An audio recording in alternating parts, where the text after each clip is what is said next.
Assalamualaikum warahmatullahi wabarakatuh. Perkenalkan, nama saya Asandi Andayani dari Prodi Manajemen kelas A3 semester 3. Di sini saya akan menjelaskan tentang permasalahan pada saat menghadapi pandemi COVID-19. Ini bangsa Indonesia sedang dihadapkan pada masa kritis dengan tantangan global yaitu menghadapi pandemi COVID-19. Berbagai media menyampaikan dampak negatif yang ditimbulkan sehingga memunculkan keresahan sosial, apalagi banyak yang menyebarkan berita hoaks. Dan saat ini juga bermunculan COVID-19 atau yang lebih dikenal dengan virus corona ini telah menjadi ancaman global dan cukup terlanjur meluas. Permasalahannya itu di media sosial seperti Facebook dan Instagram dan lain sebagainya. Dan jangan mudah percaya pada berita hoaks tersebut untuk terjadi karena mudah menjadikan masalah masyarakat karena kelompok yang menyertukan misalnya social distancing dan metode lockdown. Social distancing atau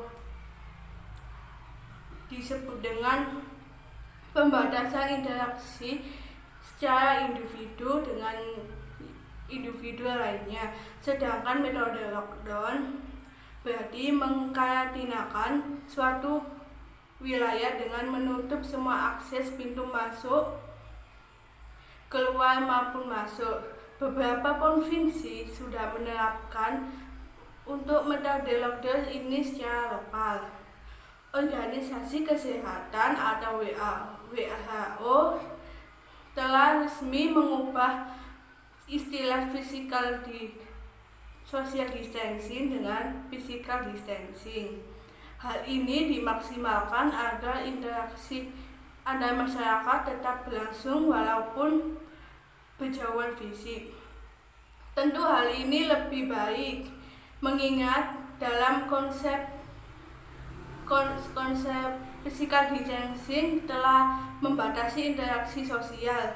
Dalam menerapkan physical distancing ini, masyarakat diminta agar tetap berhubungan dengan masyarakat dengan baik. Penyebaran virus COVID-19 atau disebut dengan corona tidak hanya terkait masalah kesehatan, namun juga masalah sosial.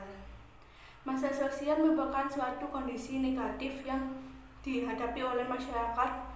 Solusinya itu dapat diambil oleh masyarakat atau negara itu sendiri, namun tidak semua masalah yang dihadapkan oleh masyarakat dapat dikategorikan sebagai masalah sosial. Ada pertimbangan suatu masalah yang dikatakan sebagai masalah sosial. Yang pertama, masalah itu melanggar suatu atau lebih yang dimiliki oleh sebagian besar masyarakat. Yang kedua, masalah itu terjadi dalam keadaan yang terus-menerus.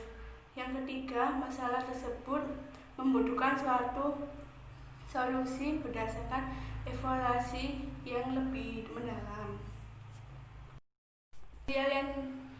Ada beberapa perspektif yang dijadikan sebagai analisa seperti disorganisasi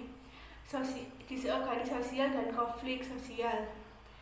Itu dapat kita gunakan dalam menganalisa permasalahan sosial yang timbul oleh penyebaran COVID-19. Ini memposisikan masyarakat layaknya organisme hidup. Bila ada orang yang sakit dengan terkena virus ini, maka bisa jadi yang lainnya juga bisa terkena. Dengan adanya penyebaran virus COVID-19 ini telah mengakibatkan banyak struktur sosial yang berkurang. Misalnya kegiatan belajar di sekolah, instansi perguruan tinggi, dan tempat-tempat ibadah diadakan karena dinilai mengumpulkan orang dan berpotensi menyebarkan virus di Indonesia. Di Indonesia sendiri, semua aktivitas telah dialihkan dengan metode belajar di rumah atau disebut dengan daring, ada belajar online. Dengan ini banyak sekali permasalahan yang timbul, mulai dari koneksi sinyal yang bermasalah. Ada banyak siswa-siswi dalam mencari sinyal mencari tempat yang lebih tinggi agar bisa mengikuti pembelajaran ini di sekolah dan tidak ketinggalan pelajaran. Pemerintah baik pusat maupun provinsi telah membuat peraturan agar masyarakat menerapkan physical distancing demi mencegah penularan COVID-19, tetapi masih banyak yang masyarakat tidak mematuhi peraturan ini. Masyarakat masih berkeliaran untuk hal yang tidak penting. Hal ini adalah suatu pelanggaran yang kemudian dapat menjadikan patologi dalam masyarakat. Untuk itu, solusi untuk mengatasi hal tersebut kepada seluruh masyarakat harus terus gotong royong menghadapi pandemi virus corona COVID-19. Solidaritas sesama bangsa dibutuhkan di tengah masa sesulit ini. Semua ini bukan hal yang mudah untuk kita. Semua ini bukan hal yang mudah untuk kita semua. Namun kita bisa melalui kesulitan ini bersama-sama. Namun penyebaran virus COVID-19 ini dapat dicegah dengan kedisiplinan yang kuat kita, mulai disiplin memakai masker, disiplin menjaga jarak, rajin mencuci tangan, dan menghindari kerumunan. Ini harus dilakukan dengan secara terus-menerus. Di tengah situasi yang sesulit ini, ada banyak orang yang mengapresiasi adanya kepedulian warga yang menolong sesama. Saja peduli dengan bagaimana mengatasi pandemi COVID-19, tetapi juga kepedulian ekonomi masyarakat yang tetap bergerak, dan serta adanya berbagai bentuk bantuan kemanusiaan bagi yang terdampak pada saat pandemi ini. Gerakan saling membantu sesama ini ditingkatkanlah di masyarakat sekitar, dimunculkan untuk dijadikan sebagai inspirasi akan bermanfaat oleh orang lain secara masif. Dengan solidaritas sosial di masyarakat, meski kini menjalani berbagai aktivitas di rumah saja, masyarakat tidak semakin individual, tetapi justru semakin peduli sesama.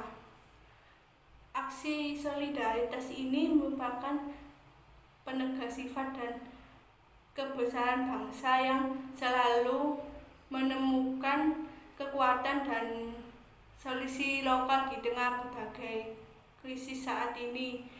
Pandemi COVID-19, maka dari itu patuhi protokol kesehatan dan disiplin menerapkan dengan memakai masker, mencuci tangan, dan berjaga jarak agar wabah ini cepat berlalu. Sekian penjelasan dari saya, semoga bermanfaat. Mohon maaf apabila ada salah kata.